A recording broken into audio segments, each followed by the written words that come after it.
just a sinking ship, and you're just a pair of lips that I've lost in the moment. All I want is for you to come back. Now I'm caught in the middle of life, and I need you to survive.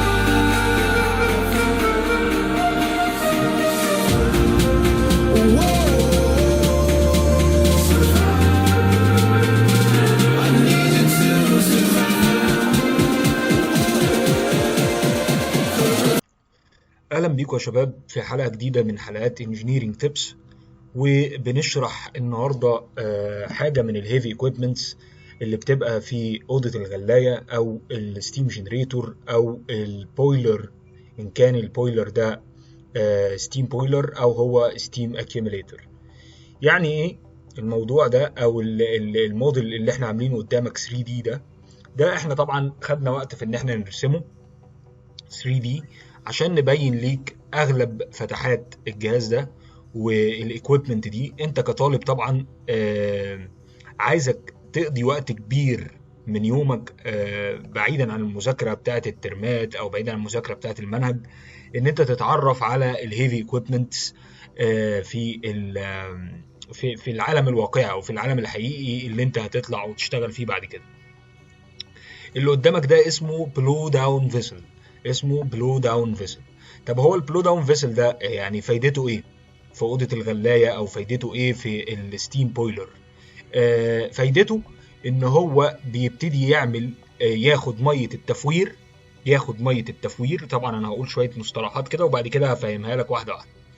فايدته ان هو بياخد ميه التفوير اللي جايه من الغلايه، وبياخد الميه اللي جايه من التي دي اس بلو داون فالف اللي هي الانترميديت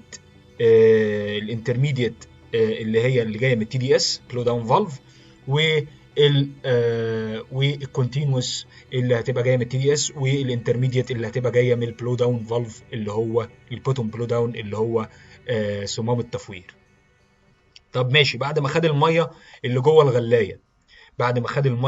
الغلايه ودخلت جوه الفيسل ده، ايه اللي بيحصل فيها؟ اللي بيحصل ان الميه دي بتبرد. طالما بتبرد يبقى لازم لها سائل تبريد، لازم حاجه تيجي تبردها. ماشي، بعد ما تبرد بتبتدي تطلع من الدرين، بتبتدي تطلع من الحته دي كده من الدرين. بتطلع فين على الدرين؟ بتطلع على السويج. ايه هو السويج ده؟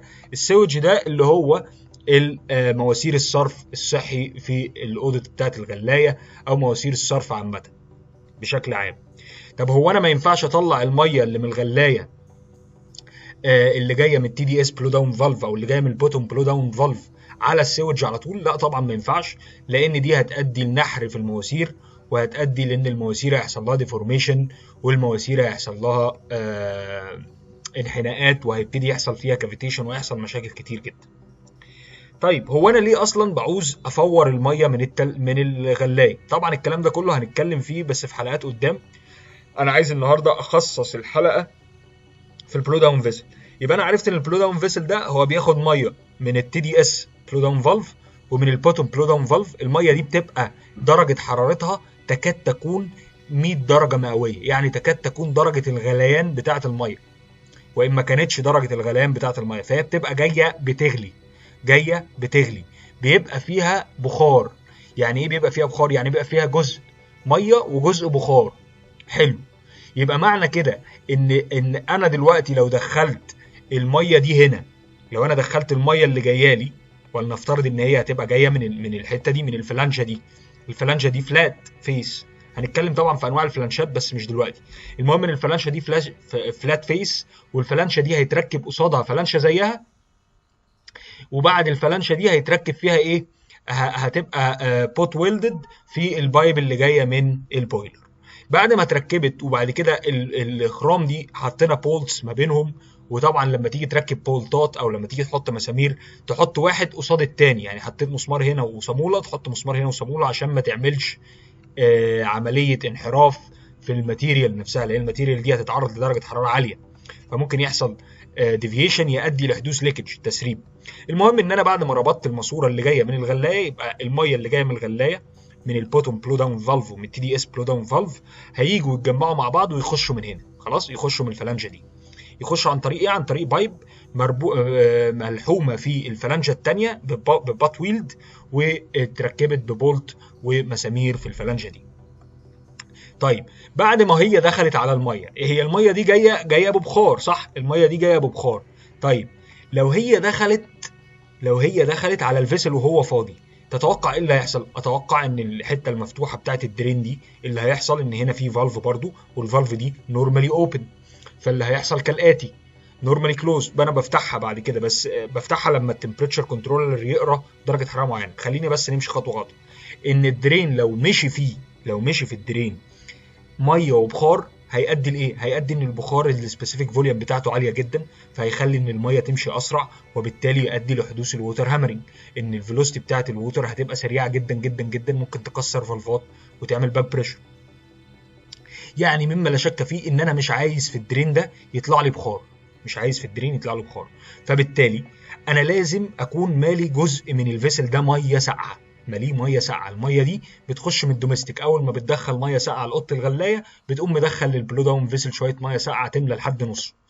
بعد ما مليت لحد نصه ميه ساقعه، ودي طبعا ليها حسابات ان هو النص ده اللي هو كام من ميه التفوير. المهم ان انت مليت لحد نصه وبيبتدي يخش الميه اللي جايه ببخار. طب في ميه ساقعه جوه، او ميه درجه حرارتها درجه الحراره الجويه 27 28 ايا كان، ودخلت ميه درجه حرارتها 100، هيحصل هيت ترانسفير. بعد ما يحصل هيت ترانسفير ايه اللي هيحصل؟ هيوصلوا هما الاثنين لدرجه حراره ايكوليبريم، طب هل درجه الحراره الايكوليبريم دي هي دي اللي انا هطلع عندها السوج؟ لا، برضو انا ببقى عايز احقق درجه حراره معينه للفيسل قبل ما اقوم مطلعها على السوج. يعني درجه الحراره بتاعه الميه لازم توصل لحد ادنى اللي يقدر المواسير بتاعه السوج تستحمله. طب مين اللي بيقرا درجه الحراره دي؟ الكنترولر، التمبريتشر كنترولر، اللي هو بيبقى متركب هنا كده. والتمبريتشر كنترولر ده بيقيس درجه حراره الميه جوه بعد ما دخلت عليها الميه اللي درجه حرارتها 100 وجواها فريش ووتر.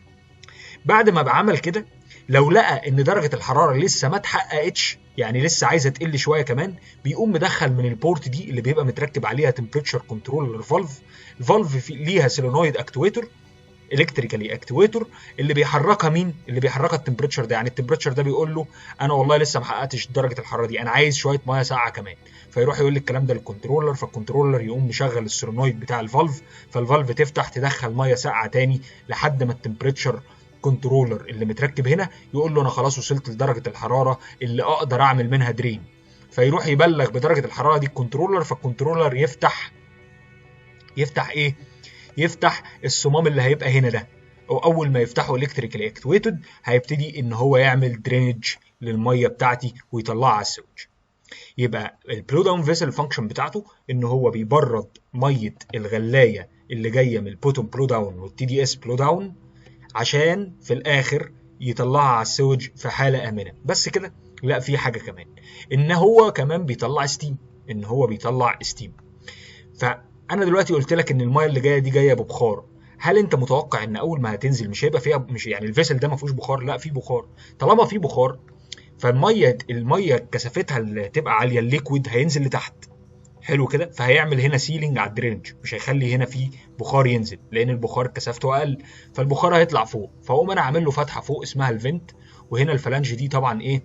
الفلانج دي بنسميها الريزد فيس، عشان يقلل المومنت اللي يوصلها للمرحله بتاعتها، ودي هنتكلم فيها طبعا في حلقات قدام. خلاص، يبقى انا البخار اللي طالع من هنا ده، البخار ده بيبقى معاه هواء وبيبقى بخار. البخار ده راح فين؟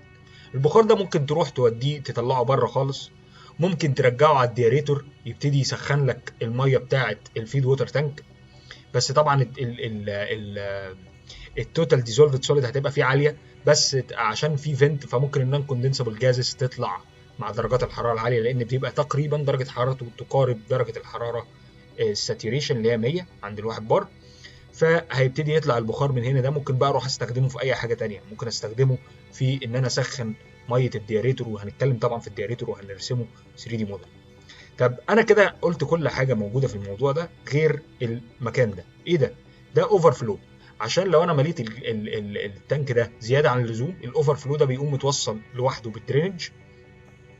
الاوفر فلو ده دايما بيتحط عند منسوب الميه الفريش ووتر اللي بيبقى عندها مش عايز اعلي منسوب الميه الفريش ووتر اكتر من كده، فبيبقى في اوفر فلو يقوم مدخلك على الدرينج على طول. كده اكون خلصت البلو داون فيسل، وحلقه مهمه جدا انك تفهمها، وايكويبمنتس هنبتدي نتكلم فيها، فيا ريت الشير، ويا ريت توصل المعلومات دي لاكبر قدر من الناس عشان تستفيد وتفيد غيرك، عشان لما تتخرج يبقى عندك العلم الوفير في كل ايكويبمنت وهي بتعمل ايه بالظبط. السلام عليكم ورحمه الله وبركاته.